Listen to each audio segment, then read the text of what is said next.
देखो, आज तक हम सबकी रातों की नींद उड़ाने के जिम्मेदार सिर्फ दो नाम हुआ करते थे, डीसी और मार्वल। हॉलीवुड के चैंपियन जिनकी फिल्में अक्सर वर्ल्ड रिकॉर्ड बनाती हैं और खुद बाद में उनको तोड़ भी देती हैं। किसी ने दूर दूर तक सोचा भी नहीं होगा कि इंडिया से एक ऐसा नाम ऊपर उठेगा जिसके सामने हॉलीवुड भी बच्चा बन जाएगा। हाँ जी, पेट में गुदगुदी होने का रीजन इस बार इंटरनेशनल सुपर हीरो नहीं, अपना देसी सुपर विलन है। रॉकी भाई द मॉन्स्टर पधार चुके हैं पूरी दुनिया पे रूल करने के लिए। केजीएफ द फेस्टिवल की शुरुआत फाइनली हो गई है एंड पास्ट प्रेजेंट फ्यूचर सब कुछ बदलने वाला है। चेस का गेम खेला है, उसका सिर्फ एक रूल है, दुश्मन को हराने के लिए घर में घुसकर मारना पड़ता है। हाथ में खून का लाल रंग लगेगा तभी सर पे जीत का ताज सजेगा। तो बस रॉकी को घर में घुसकर मारने के लिए एक नए दुश्मन ने अवतार लिया है, अधीरा।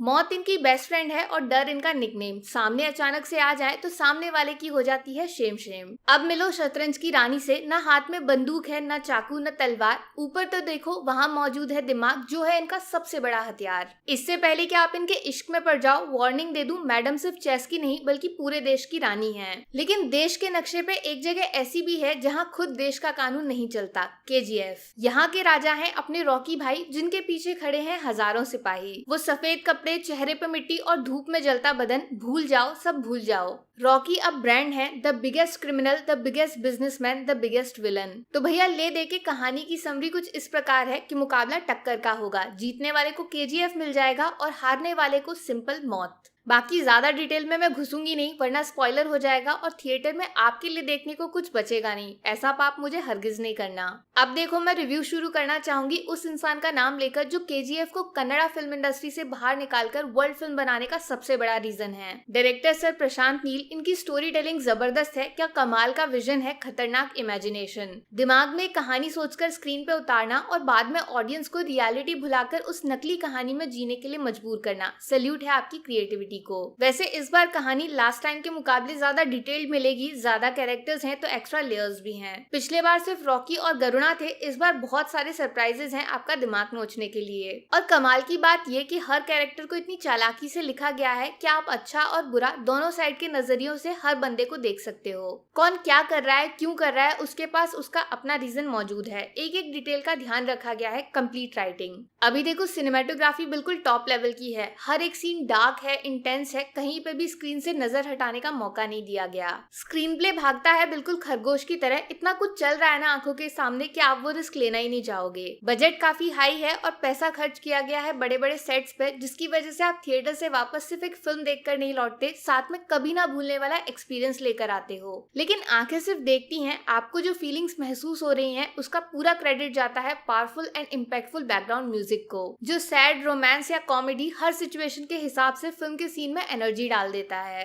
जब जब बीट्स बजती हैं आप सर से लेकर पैर तक जोश से भर जाते हो। रवि बसरूर को थैंक यू बोलना बिल्कुल मत भूलिएगा। आपने शायद रियलाइज भी नहीं किया होगा कि इनकी वजह से ही टीजर, ट्रेलर और अब फाइनली फिल्म का आउटपुट मैजिकल साबित होता है। बाकी जो लोग 2018 से केजीएफ के साथ जुड़े हुए हैं वो जानते ही होंगे फिल्म के पास एक ऐसा एक्स फैक्टर है जिसकी वजह से इसके सामने हॉलीवुड भी फीका लगता है। एक्शन ना, वो तो कोई भी कर लेता है। इमोशंस, ये सबसे मुश्किल है दोस्त, वो भी एक ऐसी फिल्म है जिसका सब्जेक्ट ही मारधाड़ है। उसमें एक माँ बेटे के बॉन्ड को सेंटर पे लाना, इसके लिए क्रिएटिविटी चाहिए। एक्शन प्लस इमोशंस का परफेक्ट बैलेंस बनाना असंभव है, लेकिन केजीएफ है तो मुमकिन है। और अब बात उनकी कर लेते हैं जो फिलहाल तो केजीएफ के राजा हैं, लेकिन 14 अप्रैल से पूरी दुनिया इनके सामने सर झुकाएगी। रॉकिंग स्टार यश उर्फ रॉकी द मॉन्स्टर। सच बोलूं तो इनका स्क्रीन प्रेजेंस गॉड लेवल का है। पिछले बार सिर्फ मारधाड़ में बिजी थे, इस बार इनका एक हिडन साइड देखने को मिलेगा। फनी लेकिन डेंजरस। वो खतरे का लाल निशान देखा है ना, उसकी जगह अब इनका फोटो लगाया जाएगा, साथ में चालाकी और अनबिलीवेबल डेयरिंग।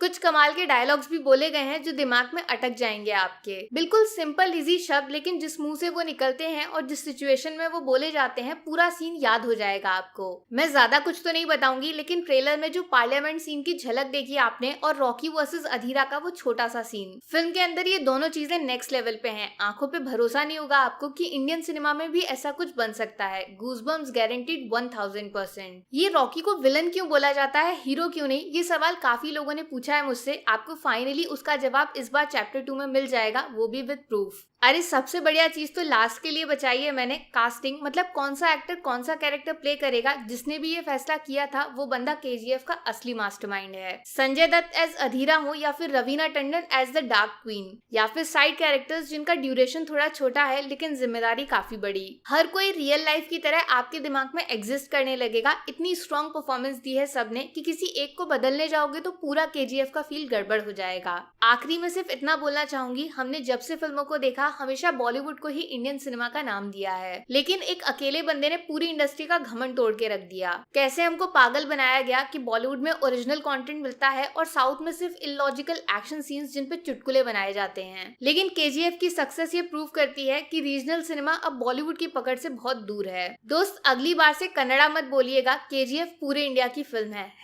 #प्राउड। तो भैया मेरी तरफ से फिल्म को मिल जाएंगे 5 में से पूरे 5 स्टार्स। पहला तो डायरेक्टर साहब का विजन एक नकली कहानी को रियल लाइफ से ज्यादा इंटरेस्टिंग बना दिया। दूसरा परफॉर्मेंसेस, यश भैया, संजू बाबा, रवीना मैडम, हर कोई खुद को भुला के केजीएफ का पार्ट बन चुके हैं। तीसरा हॉलीवुड वाइब्स देने वाले विजुअल्स और एक्स्ट्रा स्पेशल तोड़फोड़ बैकग्राउंड म्यूजिक जो फिल्म को एक अनफॉरगेटेबल एक्सपीरियंस बना देते हैं। चौथा गूज़बम्प्स का रियल डेफिनेशन डिक्शनरी से बाहर बड़ी स्क्रीन पे समझाने वाले अल्टीमेट सेटिस्फाइंग क्लाइमेक्स के लिए। और पांचवा last but not the least, माँ का प्यार एक्शन विद इमोशंस, जिससे रॉकी भैया का चैप्टर 1 शुरू हुआ था उसने चैप्टर 2 को कंप्लीट भी कर दिया। लास्ट में बस आपको याद दिलाना चाहूंगी, आपसे मैंने वादा किया था कि 14 अप्रैल के बाद सिनेमा सी से नहीं के से शुरू होगा, केजीएफ, और रॉकी भैया ने उस प्रॉमिस को पूरा कर दिया है। जाके थिएटर में देखो, फटाफट हिस्ट्री बन चुकी है। बाकी वीडियो में कुछ पसंद आया हो या फिर कुछ शिकायत करनी हो तो मैं आपको इंस्टाग्राम पे भी मिल जाऊंगी, वरना थोड़ा सा इंतजार करिए, मिलूंगी आपसे अगले वीडियो में। Take care, bye bye.